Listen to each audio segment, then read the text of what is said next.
Olá, queridas amigas, olá, queridos amigos do Revisão Ensino Jurídico, que estão aí se preparando para o concurso da Procuradoria do belíssimo estado do Espírito Santo. Como é que vocês estão? Eu espero que estejam bem, que estejam em paz, com saúde, acima de tudo, sempre extensivo aos seus familiares, né? Sejam muito bem-vindos à nossa semana de revisão de véspera. O meu nome é Maurício Ferreira Cunha, eu sou professor de Direito Processual Civil. Bom, espero aqui trazer dicas importantes, né? Humildemente, espero que elas sejam úteis nessa preparação, visando a nossa prova objetiva que está marcada aí para o dia 2 de novembro.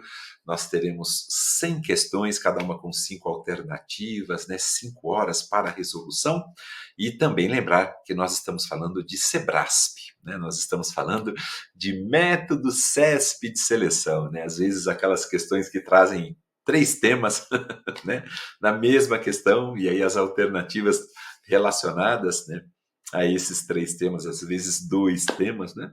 Às vezes cobrando posicionamento jurisprudencial, às vezes cobrando texto de lei. E pensando nisso, pessoal, eu trago aqui rapidamente, só para mostrar aqui para vocês, os temas cobrados nos últimos 4 certames, tá bom? Que o SEBRASP atuou em concursos de procuradorias. É só para que vocês percebam, e reitero o meu pedido de vênia aqui, amigos, é só para que vocês percebam alguns temas que são coincidentes, né? Vocês vão perceber intervenção de terceiros, juizados especiais, execução no sentido lato, né? Deixa eu só mostrar rapidamente para vocês um levantamento que eu fiz, tá bom, amigos? Só para a gente ter uma referência que eu espero seja útil, né, na preparação de todos. Olha, Procuradoria do Estado do Piauí, neste ano de 2025, juizados, uma questão sobre sistema de precedentes, né, ou seja, sobre incidente de resolução de demandas repetitivas. Olha aí, uma questão tratando de 2 temas, né, cumprimento de sentença e ação rescisória, uma tratando de 3, né, por estarem também conectados, não é? Sentença, coisa julgada, remessa necessária, suspensão de segurança, tema importantíssimo, né? Um tema ligado também ao mandado de segurança, recursos em espécie, intervenção de terceiros, sistema multiportas e meios de solução de conflitos. Procuradoria do Estado de Sergipe, 2023, mais uma questão sobre juizados, mais uma questão, a segunda era tratando de mandado de segurança, e uma também tratando sobre IRDR, que a gente teve no concurso para a Procuradoria do Estado do Piauí, homologação de decisão estrangeira, cumprimento de sentença, recursos, né, mas aqui teoria geral e não recursos em espécie, intervenção de terceiros de novo, atos processuais, procedimentos especiais de jurisdição contenciosa. Procuradoria do Estado do Pará, né, com temas ali um tanto quanto diferentes, falando de processo estrutural, processo coletivo, mas tivemos uma questão sobre precedentes, tivemos uma questão sobre recursos em espécie. Vejam, um pouquinho mais à frente, amigos, uma questão sobre tutelas provisórias, de novo uma questão sobre intervenção de terceiros, né, apenas de uma maneira bem genérica, eu estou trazendo aqui para vocês, e por fim, o último concurso para a Procuradoria do Estado do Espírito Santo 2023, com mandado de segurança, ordem dos processos no tribunal. Olhem lá embaixo, pessoal, né? O antepenúltimo tema. Juizado Especial da Fazenda Pública, o penúltimo. Incidente de desconsideração da personalidade jurídica. E tivemos 3 questões sobre execução. Então, amigos, o que é que acontece? Dá para a gente perceber que tem algumas preferências, não é? E a gente começa com a primeira agora. A primeira é a intervenção de terceiros. Acho que não tem como a gente não falar dessa possibilidade. Ah, Maurício, mas o examinador, né, o SEBRASP, vai querer cobrar sobre qual das 5 modalidades? Assistência, denunciação da lide, chamamento ao processo, desconsideração da personalidade jurídica, o IDPJ, ou amicus curiae? Não sei, pode ser uma das 5. Vamos lembrar rapidamente algumas características, algumas singelas características de uma dessas 5, pessoal. Assistência, primeiro, né? Assistência é uma intervenção de terceiros, é uma modalidade, né, voluntária. O assistente intervém se ele quiser. Se não quiser, ele não intervém. E ele vai intervir para ajudar tanto o autor ou ajudar o réu, ou um ou outro. E ele precisa, para tanto, demonstrar interesse jurídico. Ele tem que demonstrar, que é o interesse no resultado final da demanda favorável a quem ele está assistindo. É isso que ele quer. Seja quando ele atua como assistente simples ou adesivo, né? Que é aquela situação em que ele intervém, mas ele não tem uma relação jurídica direta, né? Com aquela relação que está sendo ali discutida. Pensem na figura do sublocatário. O sublocatário, numa ação envolvendo locador e locatário, a relação dele não é direta com aquela relação jurídica material que já está sendo ali objeto daquela demanda, mas ele vai sofrer, com certeza, os reflexos de uma eventual sentença condenatória ao locatário, né? O sublocatário, então, ele intervém para ajudar o locatário. É o que a gente chama de assistência simples ou adesiva. E temos assistência litisconsorcial qualificada, que é aquela em que o assistente tinha tudo para ser parte. Ele só não foi por uma opção, né, da parte adversa, pensando quando ele quer atuar em favor do réu, né? Então, eu sempre trago o exemplo dos devedores solidários, né? Imaginem que o autor ajuizou em face somente aquela demanda, em face somente de um dos devedores solidários, né? Os outros podem intervir na qualidade de assistente litisconsorcial qualificado, porque eles tinham tudo para ser parte, não foram por uma opção da parte autora, né? E aqui a relação jurídica é diretamente vinculada com aquela relação jurídica de direito material que já está em andamento ali, né? Não em uso, em andamento, diferentemente do assistente simples ou adesivo. Uh, Quando o assistente quiser ingressar, ele vai trazer ali as suas razões, vai demonstrar o interesse jurídico, o juiz ouve as partes num prazo de 15 dias, não havendo impugnação, ele aceita, ou se tiver impugnação, ele vai evidentemente ali decidir, tá? E é importante a gente lembrar, pessoal, o que diz o artigo 123 do CPC. Por quê? Só para a gente arrematar a assistência. Porque ele basicamente diz assim, que depois que transitar em julgado aquela sentença proferida num processo em que interveio o assistente, ele não pode fazer nada numa ação posterior para modificar ou discutir, né, melhor dizendo, a justiça da decisão. O que seria a justiça da decisão? A fundamentação da decisão. Aí eu fico perguntando, mas peraí, isso está no 123, quer dizer, transitou em julgado a decisão, a sentença proferida, naquele processo em que interveio o assistente, ele não pode posteriormente, numa nova ação, discutir a fundamentação daquela decisão. Por quê? Se o que faz coisa julgada, não é? É a parte dispositiva, isso está lá no 504 do CPC. Né? A fundamentação não faz coisa julgada, por que ele não pode discutir essa, entre aspas, justiça da decisão, que é a expressão do 123, posteriormente? Não, não é que ele não pode.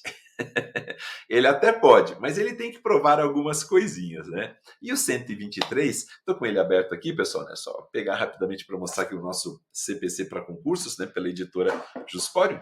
O 123 diz assim, olha, primeiro, ele pode sim discutir a justiça da decisão num processo posterior, se o assistente alegar o quê? Que pelo estado em que ele recebeu o processo, ou pelas declarações e pelos atos do assistido, né, não estava nem aí, deixa a batata ferver, né, esquentar, foi impedido de produzir provas suscetíveis de influir na sentença. Então, quer dizer, o assistente queria produzir provas, não conseguiu, né, justamente por conta dos atos do assistido, pelo estado em que o processo foi recebido.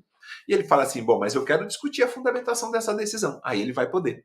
Como também na segunda hipótese, pessoal, quando o assistente alegar e provar que ele desconhecia a existência de alegações ou de provas das quais o assistido, por dolo ou culpa, dois vícios de consentimento, né, não teria se valido. Então, quer dizer, é mais aquela situação em que o assistido também não estava nem aí, pouco se importando, né, com o resultado final daquela demanda. Então, nessas duas situações, o assistente pode sim discutir em processo posterior ao trânsito em julgado da decisão, né, da sentença, ele pode discutir sim a fundamentação, a justiça daquela decisão.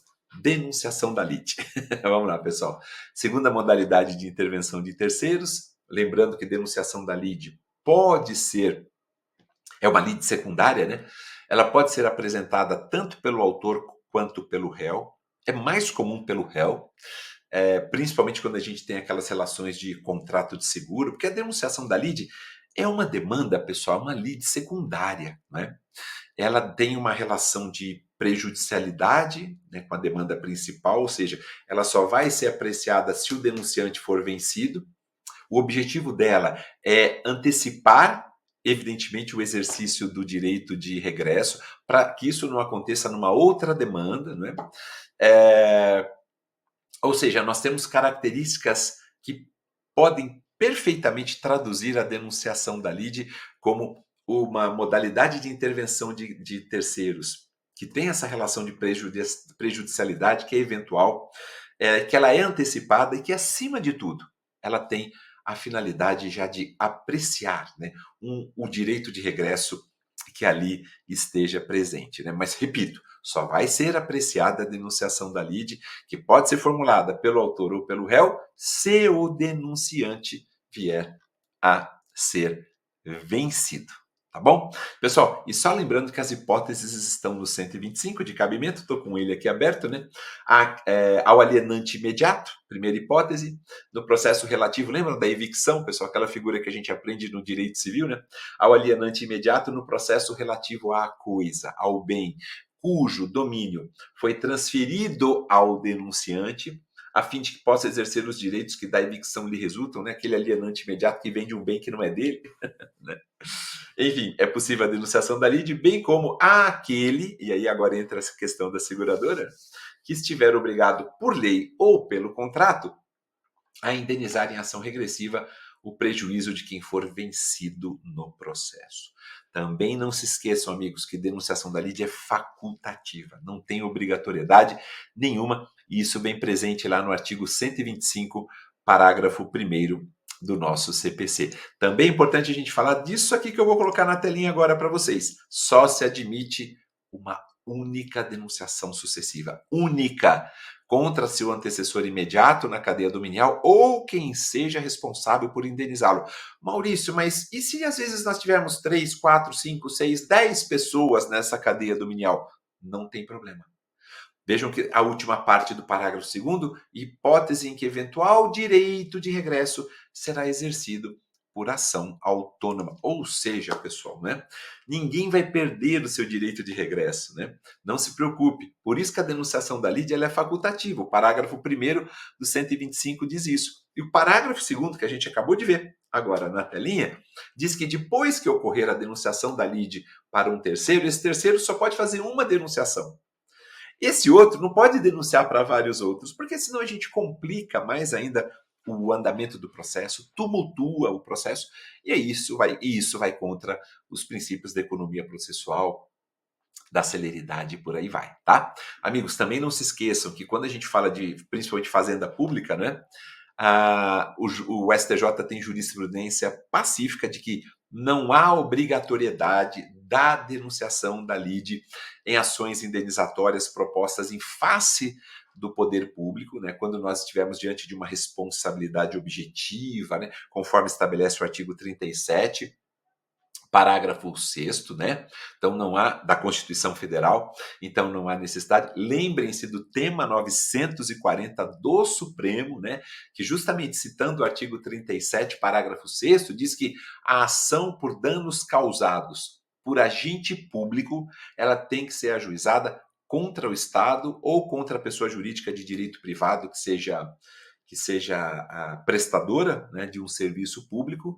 O autor do ato, ele é parte legítima, mas sempre estará assegurado o direito de regresso, pensando na responsabilidade objetiva e o 37, parágrafo 6º. Quando a gente pensar em uma situação de omissão, e aí todo mundo sabe também, né?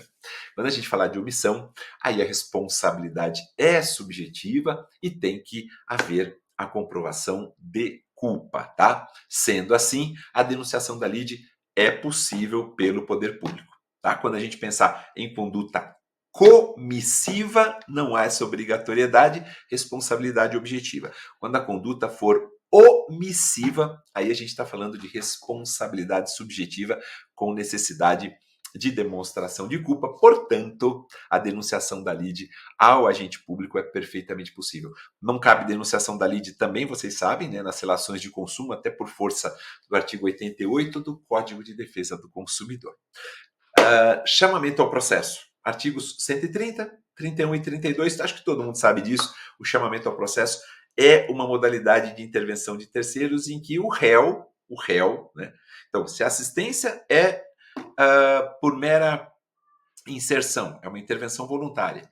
Se a denunciação da lide pode ser promovida pelo autor ou pelo réu, o chamamento ao processo é só pelo réu. Somente pelo réu.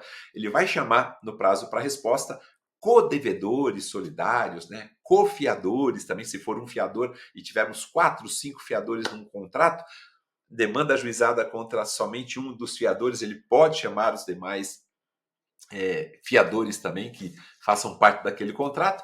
E o grande objetivo, pessoal, né? Estou só abrindo aqui rapidamente o nosso Código de Processo Civil, quando a gente fala em chamamento ao processo, o grande objetivo, pessoal, é o que diz o 132, né?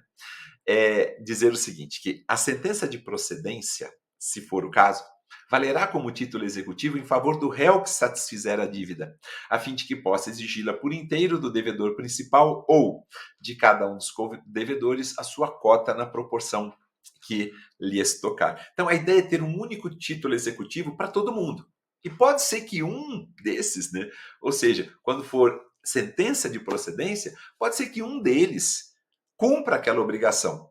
E se ele cumprir aquela obrigação, evidentemente que ele pode cobrar dos demais devedores solidários, né, aquilo que foi pago, repito, conforme está escrito na parte final do artigo 132, a fim de que possa exigi-lo por inteiro do devedor principal ou de cada um dos codevedores a sua cota, na proporção que lhes tocar. Tá? Chamamento ao processo é chamar para dividir a responsabilidade.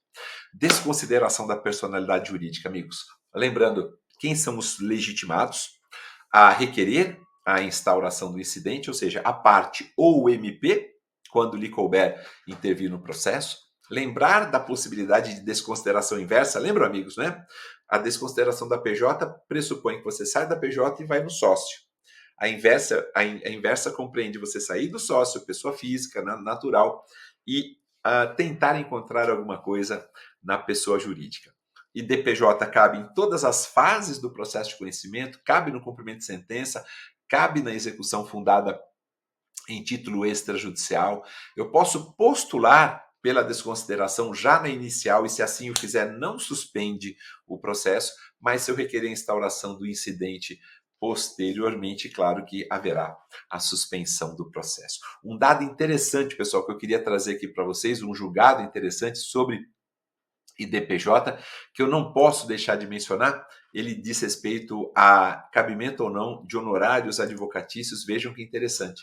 O indeferimento do pedido de desconsideração, por quê? Porque quando você pede a desconsideração, o sócio ou a PJ será citado, né? Obviamente, para poder se manifestar, e dentro daquela manifestação, pode ser ou não que aceitemos, não é, a desconsideração da personalidade jurídica. Mas primeiro tem que haver esse contraditório, tá? Isso é perfeitamente normal e é a conduta normal. Se esse indeferimento trouxer como resultado a não inclusão do sócio ou da empresa, né, dependendo se é desconsideração inversa ou não, no polo passivo, claro que vai dar ensejo a fixação de verba honorária em favor do advogado de quem foi indevidamente chamado a litigar em juízo. Amigos, vejam que é um julgado deste ano de corte especial, tá? De órgão especial.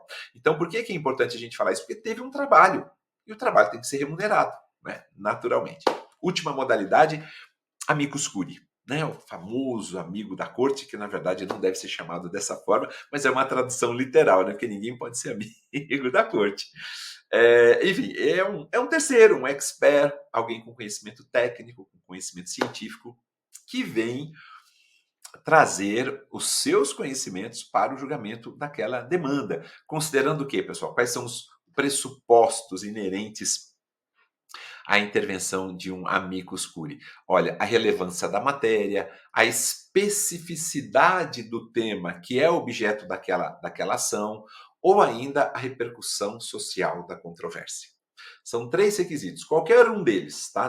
Não são os 3 cumulativos, constam do artigo 138 do CPC. Amicus curiae pode se dar em primeiro grau, pode se dar em segundo grau. A decisão relacionada à admissão ou não do amicus curiae, ela é irrecorrível, então não cabe recurso nenhum, tal qual nós temos vários outros dispositivos no CPC, vários não, alguns, né, vários seriam muitos, alguns dispositivos dizendo que tem decisões que são irrecorríveis, uma delas está lá no 1007, por exemplo, pessoal, que é um artigo que trata do preparo, né, das custas recursais, quando o relator releva a pena de deserção, desde que alegado um justo motivo, o ato de o relator relevar a pena de deserção é uma decisão irrecorrível. Mas voltando ao amicus curiae, né, o que acaba acontecendo? Essa decisão é irrecorrível, pode ser de ofício, podemos ter o amicus curiae de ofício, a requerimento das partes, ou dele próprio, amicus curiae. Vamos supor que ele queira intervir, ele quer ajudar, né, ele quer contribuir ali, é perfeitamente possível. E o amicus curiae pode ser pessoa natural, pode ser pessoa jurídica, pode ser um órgão ou entidade especializada com representatividade adequada, tá? E lembrando que isso não implica alteração de competência. Pelo Código de Processo Civil, amicus curiae só pode opor embargos de declaração e recorrer contra a decisão que julga o IRDR. Porém, amigos, nós temos julgados do Supremo que são importantes, que eu queria trazer aqui para todos vocês. Esses julgados, porque eles tratam de posicionamentos do Supremo Tribunal Federal, e então não custa nada a gente recordar, por exemplo, que a jurisprudência do Supremo consolidou-se no sentido de que o amicus curiae não tem legitimidade para interpor recursos em sede de controle abstrato, de constitucionalidade, né? Decisão ali de plenário. Mais ainda, a jurisprudência do STF fixou-se no sentido de que entidades que participam dos processos objetivos de controle de constitucionalidade, na condição de amici curiae, está no plural, mesmo que tragam aos autos elementos relevantes, não possuem legitimidade para opor embargos de declaração, né? Então tá bem claro, também é um julgado de plenário. E, por fim, amicus curiae não tem legitimidade para opor embargos de declaração em recurso extraordinário com repercussão geral. O que vai acontecer e pode acontecer, esse julgado é de 2024, também de plenário, é que em sede de recurso extraordinário o relator eventualmente pode ouvir os terceiros sobre a questão da repercussão geral e levar a matéria para esclarecimentos, tá certo? E pessoal, só aproveitando o gancho, permitam só rapidamente falar para vocês. Lembram da intervenção anômala? Lembram? Pois é. Lá no artigo 5º da Lei 9.469, né, 9469 de 97, o artigo 5º que tem um parágrafo único, né, o artigo dizendo assim, olha, a União pode intervir naquelas causas em que figurarem como autoras ou rés, autarquias, fundações públicas, sociedades de economia mista e empresas públicas federais, não é? A União pode intervir. Aí vem o parágrafo único desse artigo 5º que eu trouxe aqui para vocês e que diz o seguinte, vamos só recordar dessa intervenção anômala, essa expressão alcunhada pela doutrina. As pessoas jurídicas de direito público poderão, vejam que está no sentido bem lato, né? Amplo, nas causas cuja decisão possa ter reflexos, ainda que indiretos, de natureza econômica, intervir sem necessidade de demonstrar interesse jurídico. Lembrem que o assistente tem que demonstrar interesse jurídico. As pessoas jurídicas de direito público não precisam demonstrar esse interesse jurídico e elas podem intervir com qual finalidade? Esclarecer questões de fato e de direito, podem juntar documentos, memoriais reputados úteis ao exame da matéria e, se for o caso, recorrer. Aí sim, se isso acontecer, para fins de deslocamento de competência, as pessoas jurídicas serão consideradas partes. Mas o que acontece? Vejam que a Corte Especial do STJ já decidiu há algum tempo, né, dizendo o seguinte, haverá o deslocamento da competência para a Justiça Federal nos casos em que a União seja parte ou ela seja interveniente. Contudo, de acordo com o STJ, há a possibilidade da chamada intervenção anômala da União, prevista no parágrafo no artigo 5º, parágrafo único que a gente acabou de ler, da 9469 de 97, que, segundo o entendimento da Corte, não enseja o deslocamento da competência para a Justiça Federal. Quando se tratar de intervenção anômala, essa do artigo 5º, parágrafo único, isso não implicará o deslocamento da competência para a Justiça Federal, e nós temos um trechinho aí do julgado, tá? Então, amigos, em linhas muito genéricas, eu tentei trazer um pouquinho de características, né, das 5 modalidades de intervenção de terceiros. Vamos sair desse tema? Vamos lá? Deixamos de lado tutelas provisórias. Pois é, tutelas provisórias é um tema também recorrente, eu acho que tem muito a ver, né, com o dia a dia também de quem atua na advocacia pública. Nós sabemos que as tutelas provisórias, elas podem ser tanto de urgência quanto de evidência. As de urgência podem ser antecipadas ou cautelares, e aqui eu preciso demonstrar o fumus boniuris e o periculum in mora. A tutela de evidência é só incidental. A tutela de urgência é em caráter antecedente ou incidental. A tutela de evidência é só incidental. E eu não preciso demonstrar periculum in mora, é só a fumacinha do bom direito. É só dizer que o direito está ali demonstrado de forma evidente, não é? Mas é importante a gente lembrar das limitações em relação à fazenda pública, pessoal. Por que eu digo isso?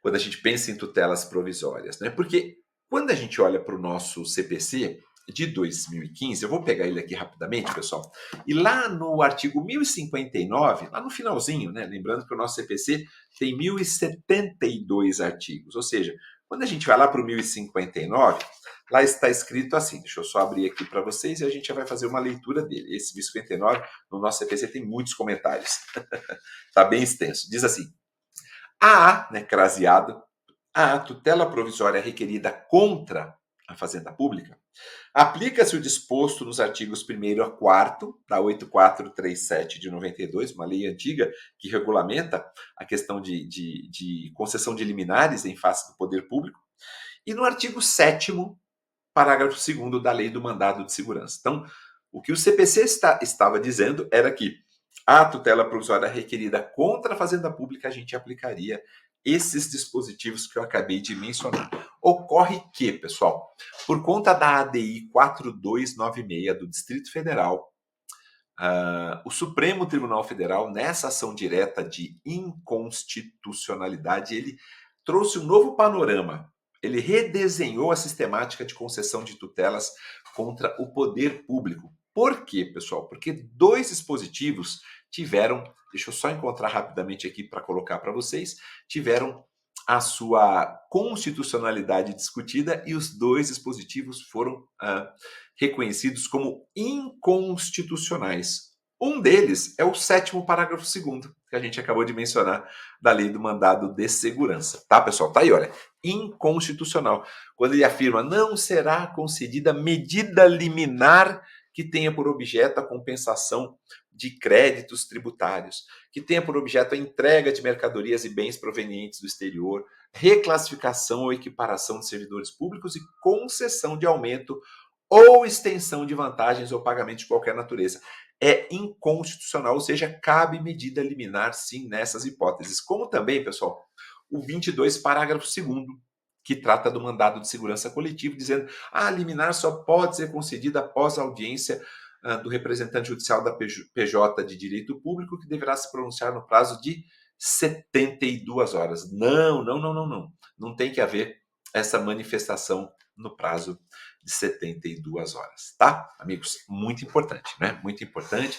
Como também é importante nós recordarmos que, em termos de limitação em relação à fazenda pública, a gente tem uma súmula do Supremo, que é a súmula 729, que diz que as restrições de tutela provisória contra a fazenda pública, elas não são aplicadas nas ações previdenciárias, não é? E não são mesmo, né? Se a gente olhar para os juizados, a lei dos juizados especiais federais, a 10.259 de 2001, ela autoriza perfeitamente, autoriza inclusive a interposição de recurso de agravo, né? A lei dos juizados especiais da Fazenda Pública também, né? Não só juizados federais, como também da Fazenda Pública, tá? Amigos, um outro ponto importante que eu acho que valeria a pena a gente recordar, vamos deixar então as tutelas provisórias ali de lado, né? Eu falei de intervenção de terceiros também, mas eu acho que um outro ponto importante, uma dica, né, que eu acho que seria interessante para a gente lembrar, está relacionada à fase postulatória e à fase organizatória do processo. Quando a gente fala de fase postulatória, nós estamos falando daquela fase que vai desde a petição inicial até o término do prazo para apresentação de resposta pelo réu. Normalmente, quando a gente pensa no processo de conhecimento, a gente pensa em fase postulatória, né, um procedimento comum, né? Fase postulatória, fase organizatória, que é a fase ordinatória, aquela em que podemos ter um julgamento antecipado do mérito, né? Desde que presente alguma das hipóteses lá do 355, né? Podemos ter julgamento antecipado parcial do mérito, né? 356, lembrando que contra o julgamento antecipado parcial do mérito, o recurso cabível é um agravo de instrumento, né? Porque se caracteriza como uma decisão interlocutória, mas pode ser que a gente tenha uma decisão de saneamento e organização do processo, né? Preparando o processo para as próximas fases, que são a instrutória e a decisória. Então, são 4 fases muito bem definidas: postulatória, organizatória ou ordinatória, instrutória e decisória, né? Mas eu penso que podemos ter alguma coisa relacionada à petição inicial? Pode ser que sim, talvez alguma coisa relacionada ao julgamento de improcedência liminar do pedido, lá do artigo 332, não é? Podemos ter alguma coisa relacionada à emenda da inicial, quando o juiz tem que indicar com precisão o que é que precisa ser emendado no prazo de 15 dias, está lá no artigo 321, mas eu vejo como mais razoável alguma questão relacionada às respostas do réu, né? Contestação, com as preliminares de mérito lá do 337, com o princípio da concentração da defesa ou da eventualidade do 336, olha, tem que concentrar todas as matérias de defesa ali. Por quê, pessoal? Porque depois da contestação, eu acho que aqui a gente tem que lembrar muito bem disso, somente algumas questões podem ser alegadas. E eu trouxe aqui, o 342, amigos. Permitam só colocar rapidamente para vocês, porque às vezes a gente fala assim, depois da contestação, né, não pode alegar mais nada, né? Vamos dar uma olhadinha aqui, olha, no 342. Não, depois da contestação pode sim. O réu pode deduzir novas alegações, mas ele pode deduzir quando? Quando relativas a algum direito ou a fato superveniente, né? Por exemplo, um pagamento, sei lá, uma novação, né? Quando competir ao juiz conhecer delas de ofício, todas aquelas matérias lá do 337 podem ser conhecidas de ofício, exceto a incompetência relativa e também a convenção de arbitragem, não é? E por fim, quando por expressa autorização legal puderem ser formuladas em qualquer tempo e grau de jurisdição, como a decadência convencional lá do 211, né, do nosso Código Civil, tá? Mas pessoal, olhem o início, perdão, do artigo 342, porque ele diz assim: depois da contestação, após a contestação, só é lícito trazer alguma dessas matérias, né? Lembrem-se também do ônus da impugnação especificada, né? Dos fatos alegados. Esse ônus não se aplica ao defensor público, não se aplica ao dativo, não se aplica ao curador especial, está lá no 341, parágrafo único. Lembrem que réu revel pode produzir provas, né? Desde que se faça representar nos autos a tempo de produzir as provas. Não adianta ele falar, olha, hoje tem uma audiência de instrução e julgamento, eu sou o réu revel, cheguei aqui, tenho 3 testemunhas para serem ouvidas. Né? Tinha que ter, obviamente, apresentado um rol antes, né? E chegar lá no dia não dá, exceto se a outra parte concordar, né? Sendo réu revel, se a parte autora concordar. Aí entra o princípio do autorregramento da vontade das partes, né? O réu revel pode produzir provas, isso já está dimensionado há muito tempo na jurisprudência, basta a gente ver a súmula 231 do Supremo e também o 349 do CPC, e reconvenção. Reconvenção, amigos, é uma forma de resposta, né, que tem natureza de ação, vocês sabem bem, e que tem algumas características importantes, como, por exemplo, a autonomia da reconvenção. Por que autonomia? Porque se a parte autora desistir do seu pedido principal, o réu pode falar, não, eu não desisto da minha reconvenção. Né? Essa é uma característica extremamente interessante, até porque se tem natureza de ação, o réu pode ganhar os honorários no final, né? Mas isso vem previsto no 343, parágrafo 2º, E os parágrafos 3º e 4º são interessantes em relação à reconvenção, porque só ratificam algo que os tribunais já concordavam há muito tempo, ou seja, a reconvenção ser proposta pelo réu contra o autor e um terceiro, e aí a gente pode falar aí de um devedor solidário, porque o autor pode estar falando, réu, você que está me devendo. O réu vem e fala, não, é você que está me devendo. E eu estou ingressando com essa reconvenção contra você e o outro devedor, que é solidário junto com você. Né? Então você pode colocar como réu reconvinte mais alguém no polo passivo ao lado do autor reconvindo. Como da mesma forma, o réu reconvinte pode falar assim para o autor, olha, além de eu ser o seu credor, não é eu que estou te devendo, não, eu sou seu credor. Tem um credor solidário. E aí a reconvenção ser ajuizada pelo réu reconvinte juntamente com esse credor, né? E também lembrar que a reconvenção pode ser proposta independentemente de contestação, né? Porque se vier contestação e reconvenção é um tópico da contestação. Amigos, também é importante a gente lembrar da fase organizatória. Eu vou focar na fase postulatória e organizatória. Como eu disse, lembrem-se que é possível, sim, nós termos decisão de saneamento e organização do processo. Decisão de saneamento e organização do processo, como o próprio nome sugere, é para que a gente possa fazer as, entre aspas, limpezas no processo, né?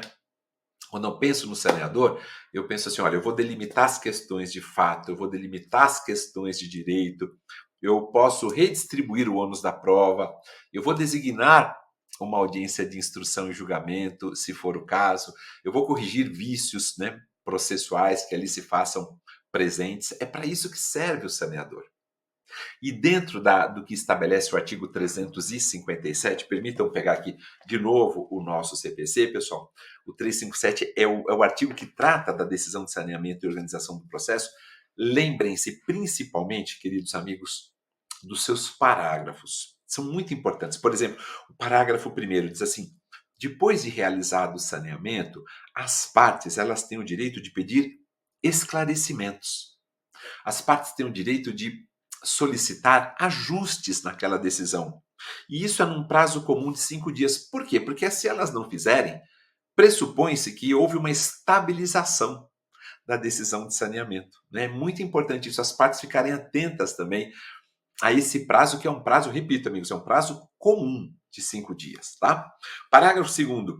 As partes, de forma consensual, podem levar ao conhecimento do juiz uma delimitação das questões de fato e de direito. Se o juiz aceitar, vai vincular, evidentemente, as partes e o juiz essa delimitação das questões de fato e de direito que foi trazida de forma consensual.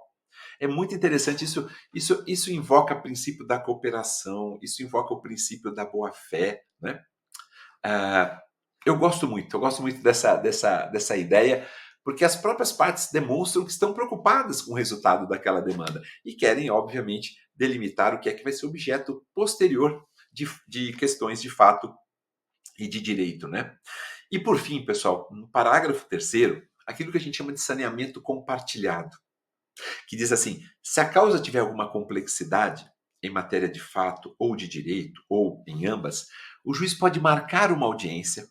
Nessa audiência, é claro que ele vai primeiro tentar conciliar as partes, mas se não for possível, como a questão é complexa e com as partes ali presentes, já será proferida a decisão de saneamento e organização do processo. A gente chama isso de saneamento compartilhado.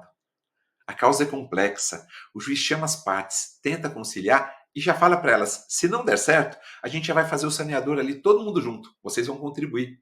Aliás, se vocês quiserem prova oral, já tem que trazer o rol nessa audiência, o rol de testemunhas a serem ouvidas, tá, pessoal? Eu vejo como muito legal essa medida do 357, parágrafo 3º, muito prática, muito objetiva, que é o chamado saneamento compartilhado, tá?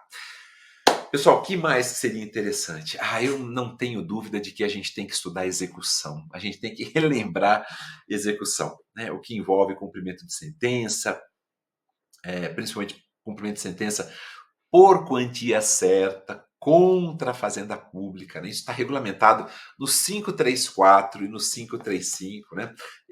Lembre-se que no 535 nós temos qual é a conduta, né, que poderá ser adotada pela fazenda A gente está falando de cumprimento de sentença envolvendo pagamento de quantia certa. A gente sabe que a Fazenda vai pagar por precatório ou por RPV. E o procedimento, amigos, no 535 é muito simples. Porque diz assim no seu caput, a Fazenda Pública será intimada. É cumprimento de sentença.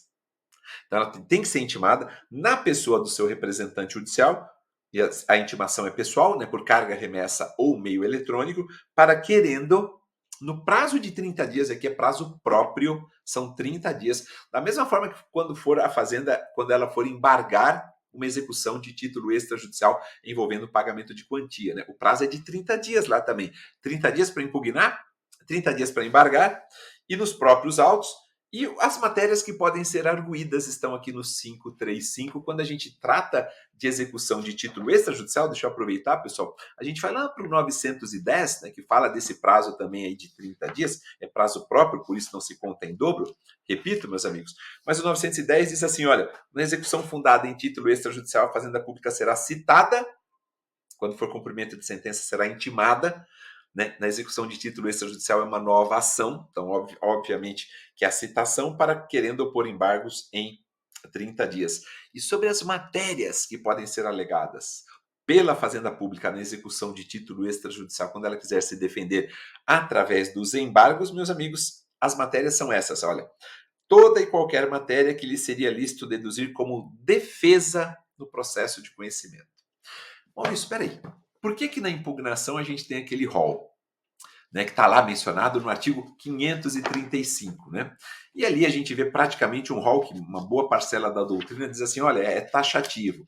E por que nos embargos a gente tem a possibilidade de trazer quaisquer matérias que poderiam ser deduzidas no processo de conhecimento? É que quando a gente fala de impugnação, já teve um processo de conhecimento antes. Então, o que tinha que ser apresentado de defesa já tinha que ter sido apresentado antes, não é? Quando a gente olha para a execução de título extrajudicial, não teve processo de conhecimento antes.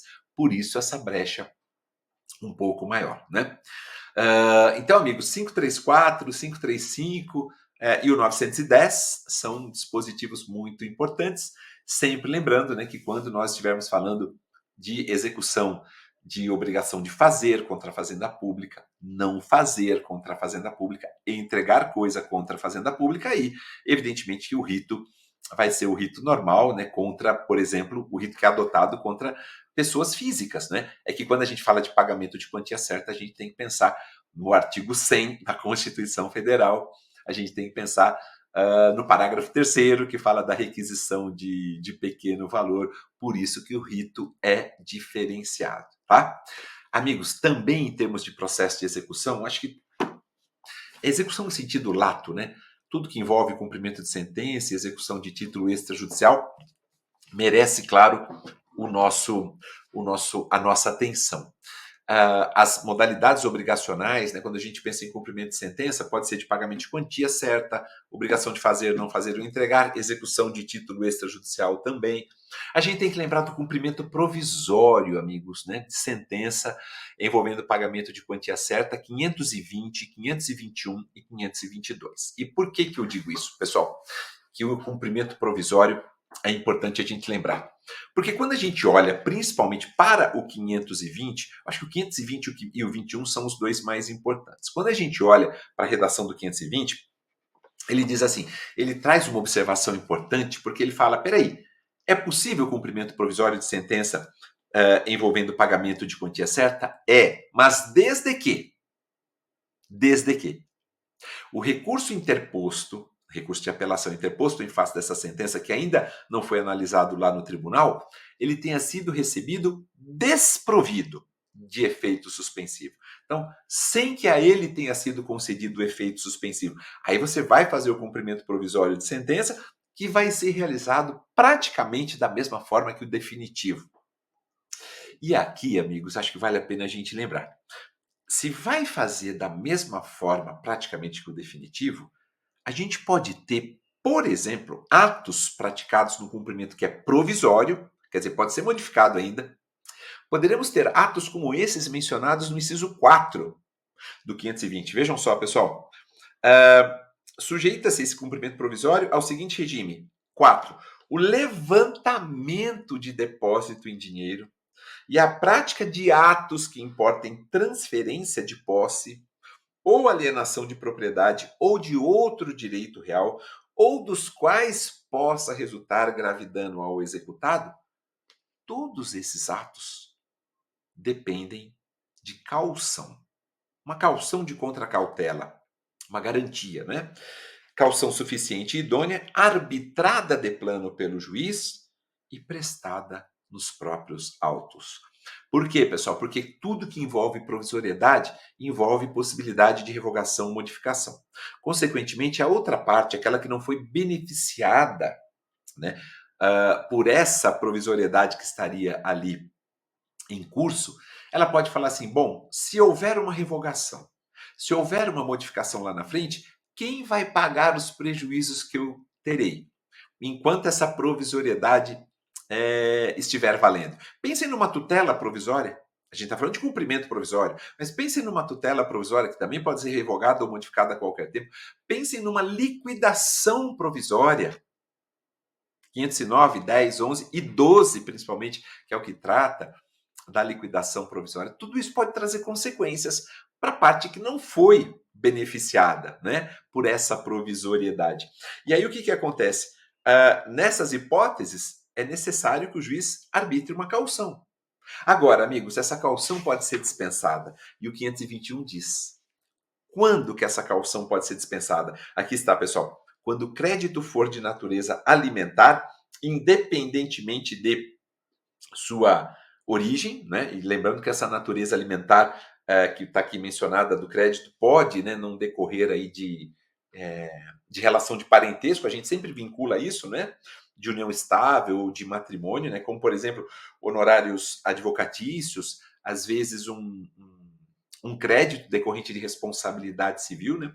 Então, essa é a primeira hipótese. Segunda hipótese, quando o credor, o exequente, demonstrar uma situação de necessidade, ele fala: olha, eu não tenho condições de prestar essa caução, não tenho a mínima condição, eu pago pensão, eu ganho pouco, tá? O juiz vai analisar caso a caso. Terceiro, quando pender o agravo lá do 1042, também é possível, né? O 1042 é aquele recurso que você interpõe quando o recurso especial ou extraordinário não é recebido. Então, em face, né, da decisão de inadmissibilidade do recurso especial ou do extraordinário, cabe esse agravo lá do 1042. Por que aqui estaria dispensado o recolhimento da caução? Porque é muito provável que a sentença, cujo cumprimento provisório está aqui ocorrendo, né, ela não seja reformada. Se a gente já está nessa fase do 1042, quer dizer, precisou interpor um especial ou extraordinário, é muito provável que a sentença não seja reformada. Se ela não vai ser reformada, não precisa prestar caução. E o inciso 4, amigos, é extremamente interessante porque fortalece o sistema de precedentes. Para dizer assim, não vai ser necessária a exigência de caução nos casos em que a sentença a ser provisoriamente cumprida ela esteja de acordo com súmula de jurisprudência do Supremo ou do STJ, ou ainda a sentença esteja em conformidade com o acórdão proferido no julgamento de casos repetitivos. Tá? O 521 é importante, e o parágrafo único dizendo que a exigência de caução vai ser mantida quando da dispensa possa resultar manifesto risco de grave dano, de difícil ou de incerta reparação. Tá? Muito importante a gente falar. E para finalizar, eu queria, sobre execução, amigos, eu queria falar sobre a exceção de pré-executividade, porque ainda é admitida a exceção de pré-executividade pelo STJ. Por que eu digo que é admitida? Porque, pessoal, a exceção de pré-executividade foi criada pelo professor Pontes de Miranda, né? Talvez o maior jurista que a gente teve nesse país de todos os tempos, né? Vocês estão vendo aqui atrás o Tratado de Direito Privado que eu tenho dele. O professor Pontes de Miranda, ele dizia à época da criação da exceção de pré-executividade que não haveria necessidade alguma de garantia do juízo para você se defender na execução. E ele, através de um caso emblemático envolvendo uma companhia siderúrgica, ele demonstra isso de maneira muito clara, né, para o Supremo Tribunal Federal. Até hoje, ainda que quando a gente vai impugnar um cumprimento de sentença ou embargar uma execução de título extrajudicial, mesmo a gente não tendo mais que garantir o juízo, você só precisa garantir o juízo quando, pessoal? Quando for pedir efeito suspensivo na impugnação ou nos embargos, o STJ ainda aceita a exceção de pré-executividade. Aceita desde que estejam presentes três requisitos. Primeiro, que a matéria alegada seja cognoscível de ofício, quer dizer, uma questão que pode ser reconhecida de ofício.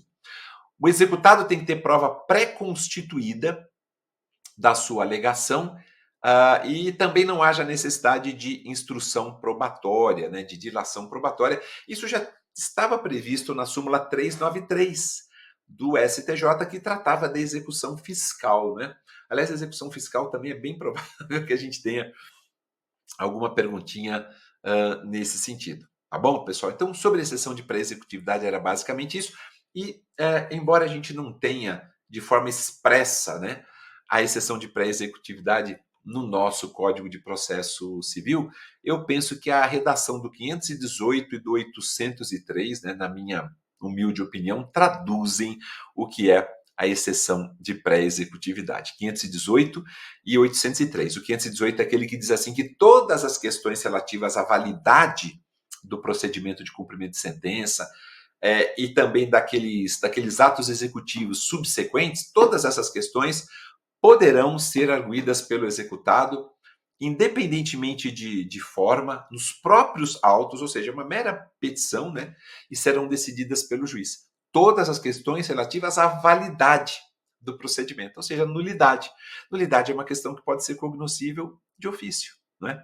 O 803 também fala, olha, é nula a execução, aí a gente tem um rol lá no 803, e o parágrafo único dizendo assim, que a nulidade de que trata esse artigo, ela será pronunciada pelo juiz de ofício, ou a requerimento da parte, independentemente de embargos à execução, tá? Não se esqueçam disso, pessoal.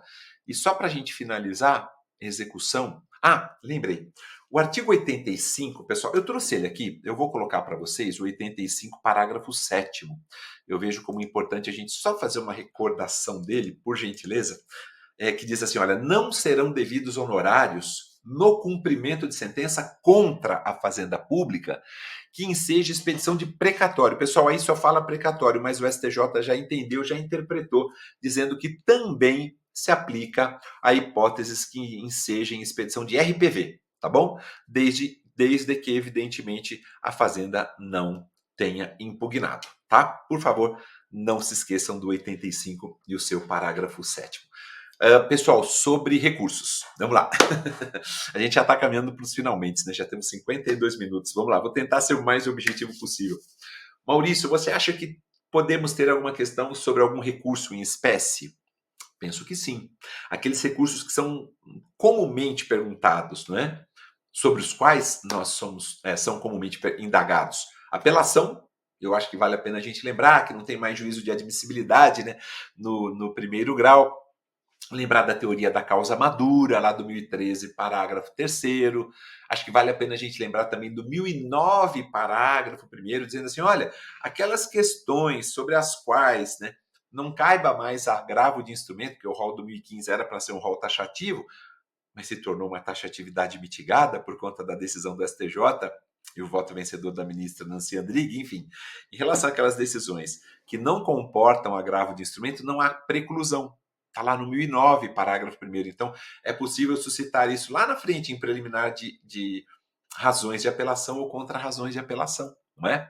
Então, é importante a gente lembrar disso. Lembrar que também em relação à apelação, nem sempre ela vai ser recebida só no devolutivo, ela vai ser recebida no devolutivo, no suspensivo.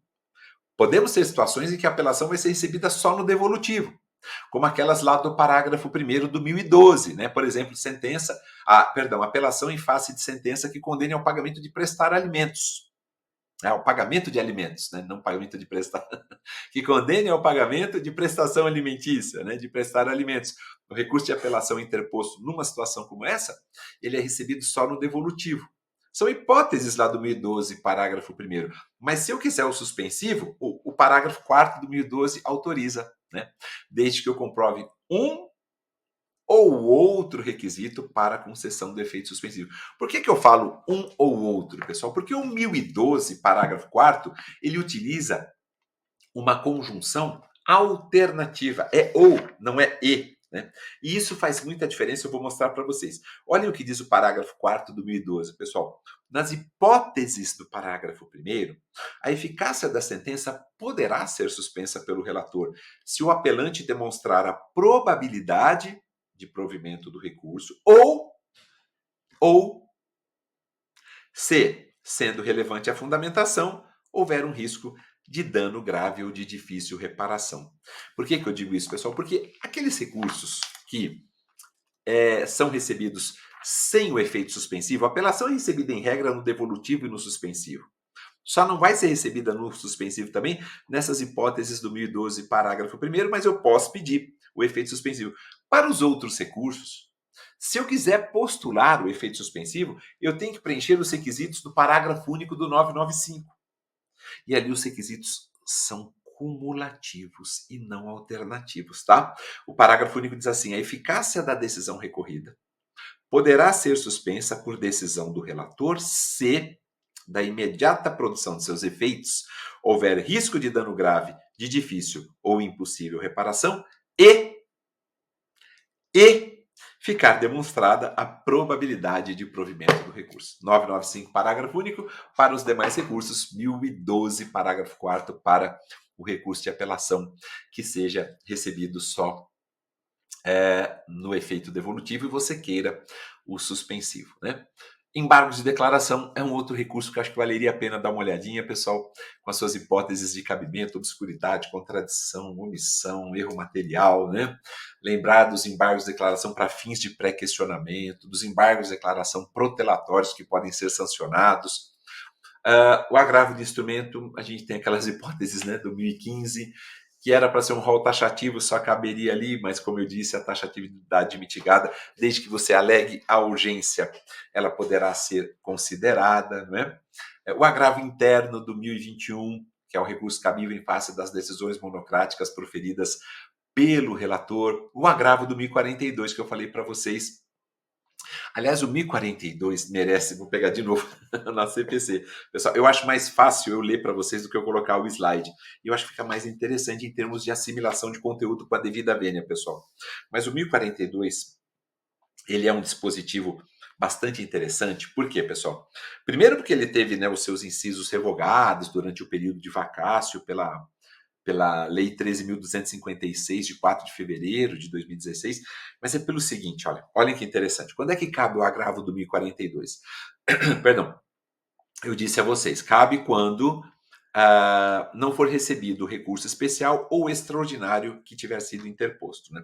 Aí diz assim, cabe agravo contra a decisão do presidente ou vice-presidente do tribunal recorrido que inadmitir recurso extraordinário ou recurso especial. Aí tem uma vírgula.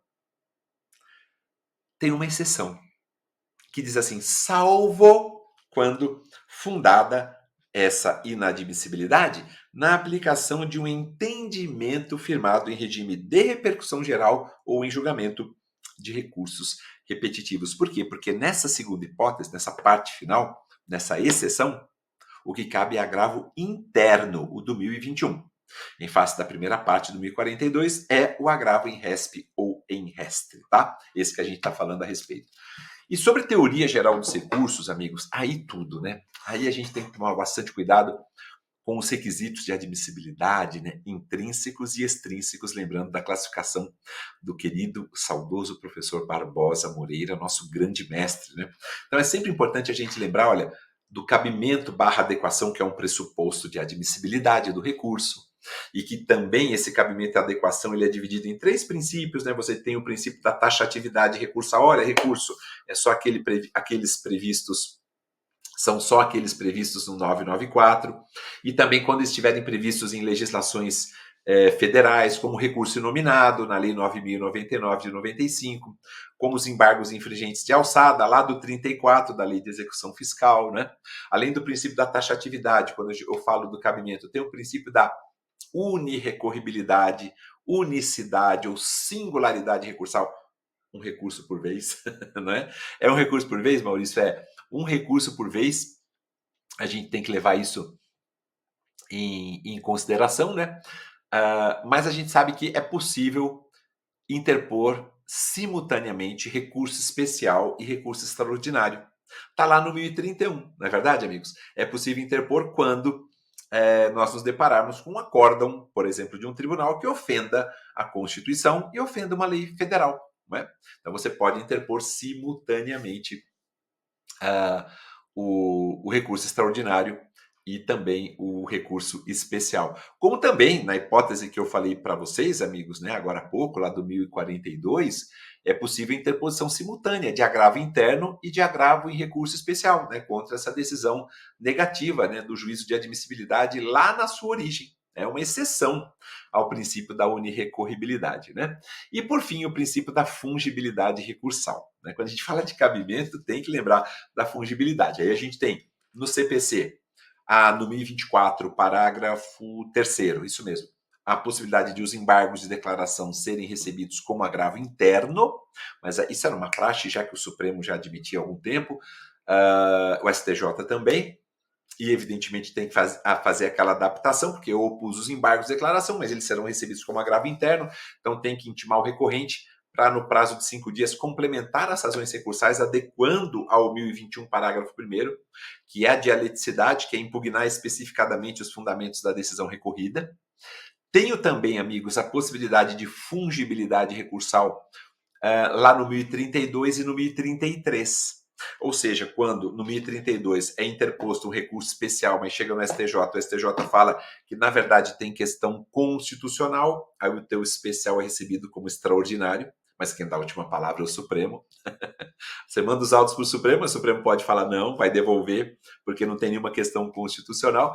E tem também no 1033, quando você interpõe o extraordinário, o Supremo fala não tem ofensa direta, a Constituição é só uma ofensa reflexa, e aí devolve os autos para o STJ. Né? Então, além do cabimento, a gente tem também outro pressuposto extrínseco, que é o interesse recursal, que é a mesma coisa que o interesse de agir na condição da ação, mesma coisa no sentido de preenchimento dos pressupostos, né? A gente tem que destacar isso, ou seja, o interesse recursal se caracteriza pelo binômio necessidade-adequação, necessidade-utilidade, né? Nós temos também, além do interesse recursal, a legitimidade recursal. Quem são os legitimados a interpor recurso? Aqueles previstos lá no 996, parte vencida, terceiro prejudicado, né? Ou MP, na qualidade de parte ou de fiscal do ordenamento jurídico. E também um quarto pressuposto intrínseco, que é a inexistência de fato impeditivo ou extintivo do poder de recorrer, ou seja, não pode ter havido desistência nem renúncia recursal. Lembrando que na desistência e na renúncia recursal, eu não preciso de anuência da outra parte, né? E também lembrando que a desistência só ocorre quando o recurso já tiver sido interposto. Na renúncia recursal, eu abro mão da interposição de recurso. E os 3 últimos pressupostos de admissibilidade extrínsecos, não intrínsecos. Intrínsecos são os 4 primeiros que eu falei para vocês. Extrínsecos, preparo, tempestividade e regularidade formal. Regularidade formal tem a ver com a dialeticidade, né? A impugnação especificada dos fundamentos da decisão recorrida. Tudo que tem a ver sobre tempestividade, está relacionado à tempestividade, a gente pode olhar lá no 1003, lembrando que recurso prematuro é tempestivo, não tem mais discussão nenhuma disso, né? Isso aí não está no 1003, está no 218, parágrafo 4º, né? Lembrando, evidentemente, pensando em tempestividade, lembrando, evidentemente, dos prazos recursais, que são próprios, fatais e improrrogáveis, né? Maioria de 15 dias, somente os embargos de declaração com 5 dias. Quando a gente olha para o 1003, vale a pena a gente lembrar do parágrafo 6º. Maurício, o parágrafo 6º é aquele que fala de comprovação de feriado local. É esse mesmo, pessoal, porque dava uma discussão enorme, agora não tem mais discussão. Né? O parágrafo 6º foi alterado em 2024, né? Porque diz assim agora: o recorrente comprovará a ocorrência de feriado local quando? No ato de interposição do recurso. Se não o fizer, o tribunal determinará a correção do vício formal ou poderá desconsiderá-lo, caso a informação já conste do processo eletrônico.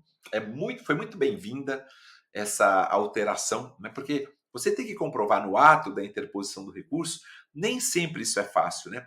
E essa comprovação de ocorrência de feriado local, para fins de aferição de tempestividade, ela surgiu principalmente em razão do que nós tínhamos no nosso país, né? com relação à segunda-feira de carnaval. Segunda-feira de carnaval era feriado numa localidade, não era em outra, enfim, agora está definido. Se você não comprovar a ocorrência do feriado local no ato da interposição do recurso, o tribunal determinará a correção do vício formal ou ainda pode até desconsiderá-lo caso a informação já conste do processo eletrônico, tá? E o último pressuposto de admissibilidade, pessoal, é o preparo. Preparo a gente tem que olhar lá o 1007, que diz assim, olha, se você não recolher preparo nenhum, vocês sabem muito bem, agora tem a possibilidade de recolher em dobro. Se você tiver que recolher em dobro, não pode complementar, tem que recolher tudo de uma vez. Maurício, e quando não recolhi, a minha hipótese não é de não recolhimento de nada. Eu recolhi só uma parte do preparo. Era 100, eu recolhi 50. Você pode complementar o 1007, parágrafo 2º, diz exatamente isso, no prazo de 5 dias, né? E não se esqueçam de quem está dispensado do recolhimento do preparo, né, pessoal? Recursos interpostos pelo MP, né, pelos entes públicos, União, Distrito Federal, Estados, municípios e respectivas autarquias e por aqueles que gozam de isenção legal. Tá? Amigos, mandado de segurança. Vamos lá, vamos sair dos recursos agora? A gente já está finalizando, eu prometo, eu já extrapolei o tempo. Mandado de segurança é um tema que eu aposto. Lembrem da teoria da encampação. É claro, a lei 12.016/2009 é muito importante, mas a teoria da encampação, a súmula 628 do STJ, né? Ou seja, se é preciso, para que ela seja aceita, né, demonstrar a existência de vínculo hierárquico entre a autoridade que prestou as informações e aquela que determinou, né, a prática do ato impugnado. É necessário também manifestação a respeito do mérito nas informações prestadas e ausência de modificação de competência estabelecida na Constituição Federal. Preencheu esses 3 requisitos, aplica-se a teoria da encampação, porque nem sempre é fácil a gente lembrar quem é a autoridade coatora, né, amigos? Aliás, identificar, não é nem lembrar, identificar é uma das coisas mais difíceis. Não se esqueçam da súmula 629 do Supremo.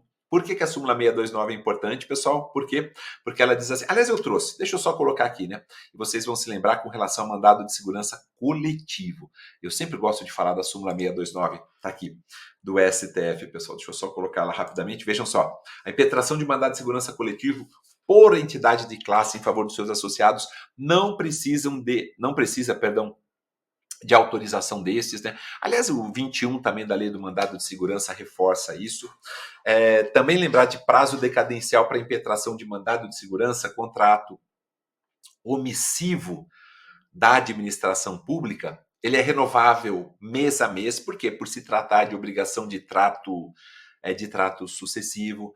Prazo decadencial para impetração do mandado de segurança não se suspende, nem se interrompe com interposição de pedido de reconsideração. Ah, mas eu formulei um pedido de reconsideração em sede administrativa. Aquele prazo decadencial de 120 dias não se suspende, nem se interrompe. Ah, Maurício, se eu tiver interposto um recurso administrativo desprovido de efeito suspensivo, também não vai nem interromper, nem suspender. Tem entendimento da segunda turma do STJ, vários entendimentos, aliás, nesse sentido. Lembrar que o impetrante pode desistir da ação mandamental a qualquer tempo antes do trânsito em julgado e não precisa de anuência da autoridade apontada como coatora também, né? É um outro ponto importante. Lembrar que a legitimidade para recorrer é da pessoa jurídica de direito público, não é da autoridade coatora, né? Para fim de início aí de contagem do prazo recursal.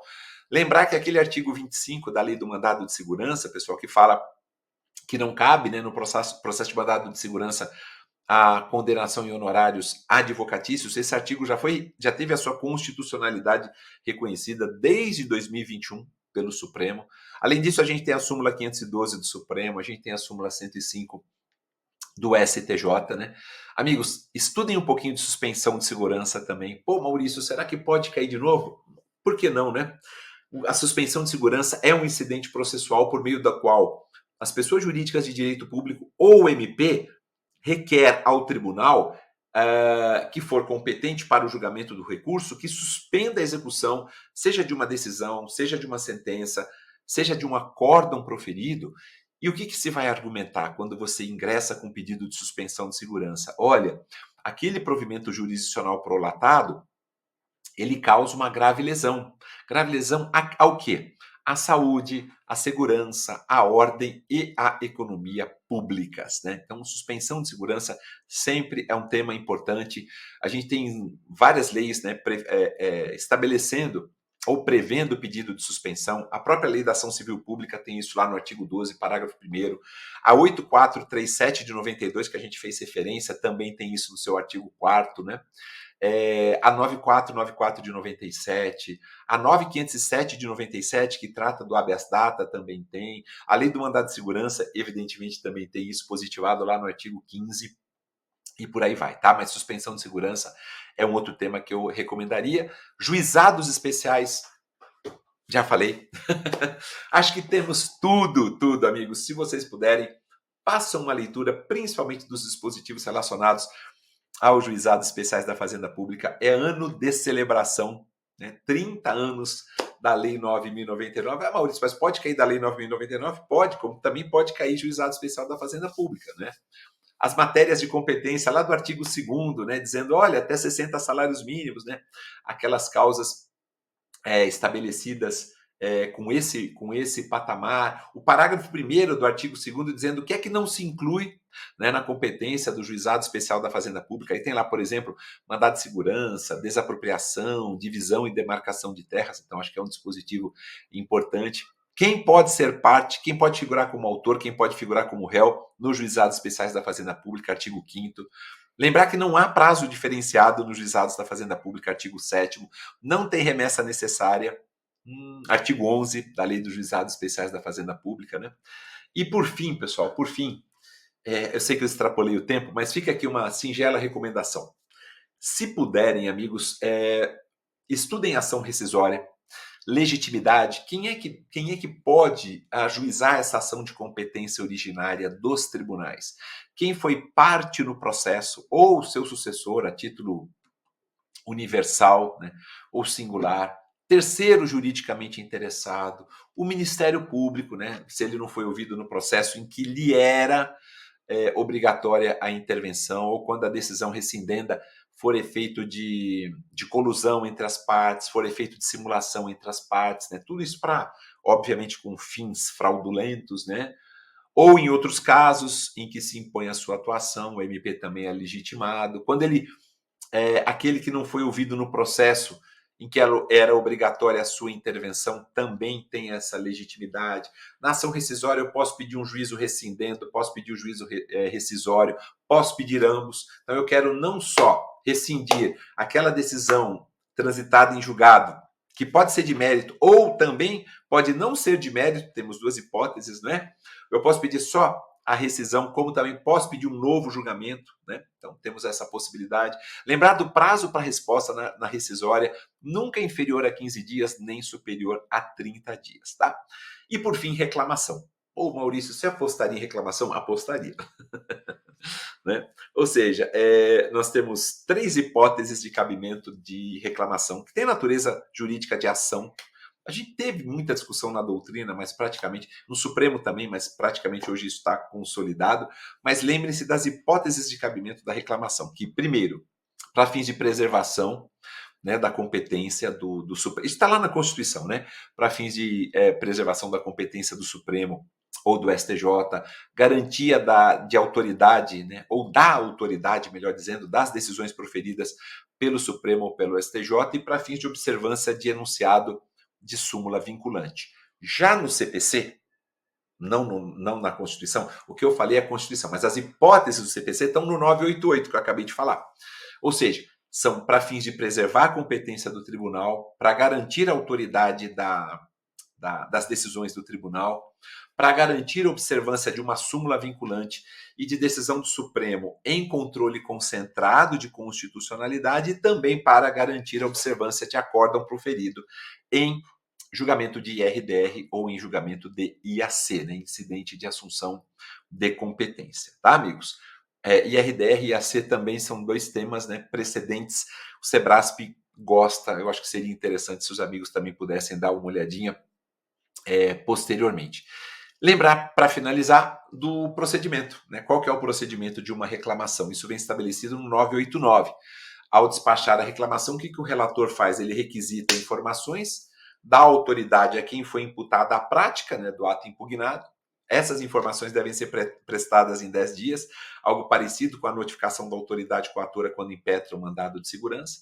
O relator, quando recebe a reclamação, se for o caso, ele vai determinar a suspensão do processo ou do ato impugnado, se ele verificar ali algum dano irreparável, né, para evitar, né, dano irreparável, e determina a citação de quem foi beneficiado, né, do beneficiário daquela decisão, impugnada, para que, caso ele queira, apresente uma contestação no prazo de 15 dias. Tá? Basicamente, amigos, era isso. Eu extrapolei demais, já 1h15 praticamente. Eu peço mil desculpas a todos, mas o propósito foi um só, de trazer o maior número de informações. Eu espero humildemente que essas informações sejam úteis, tá? E, pessoal, quero aqui deixar um recadinho bem rápido para vocês que prestarão esse concurso da Procuradoria do Estado do Espírito Santo. Eu gosto muito de bater nessa tecla, que é a tecla do trabalho honesto que vocês estão fazendo, do trabalho sério e responsável, mesmo que vocês tenham tido inúmeras situações em que pensaram em desistir, mas nunca deixou de ser um trabalho sério, nunca deixou de ser um trabalho honesto, nunca deixou de ser um trabalho responsável. E se vocês fizeram isso pensando em fazer com amor, o resultado vem. Né? Isso é eu sou prova viva disso. Eu já pensei em desistir, eu falo sempre isso, amigos, porque eu vejo muita gente nos últimos tempos falando: eu não aguento mais, Maurício, eu não passo, eu não passo. Mas eu também, quando me preparei, amigos, eu pensei em desistir N vezes. Eu já falei mais de 10 vezes, tranquilamente. Mas eu tinha certeza que se eu continuasse com a minha honestidade, né, intelectual, se eu continuasse com a minha seriedade, com a minha responsabilidade, as coisas aconteceriam. E aconteceram, né? Eu sou juiz de direito, atuo junto ao Tribunal de Justiça de Minas Gerais. Não foi fácil, a minha caminhada não foi fácil, eu não nasci em berço esplêndido. Eu tenho muito orgulho em dizer isso. Meus pais são professores do Estado aposentados. E com 14 anos eu já trabalhava.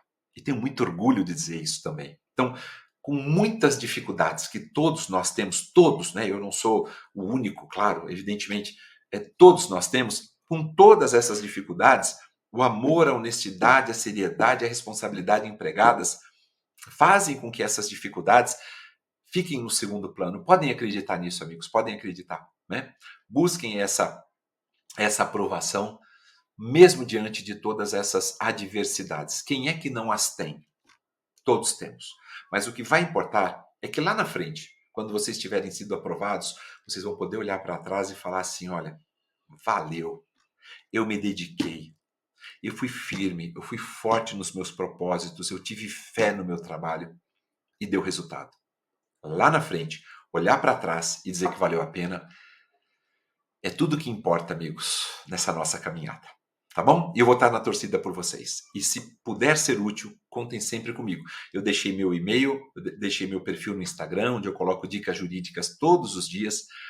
Será um prazer contar com vocês lá. Me escrevam. Eu quero muito estar com vocês nessa aprovação e vibrar com essa aprovação. Tá certo? É isso, amigos. Muito obrigado a todos que ficaram até o final. Muitíssimo obrigado, do fundo do meu coração.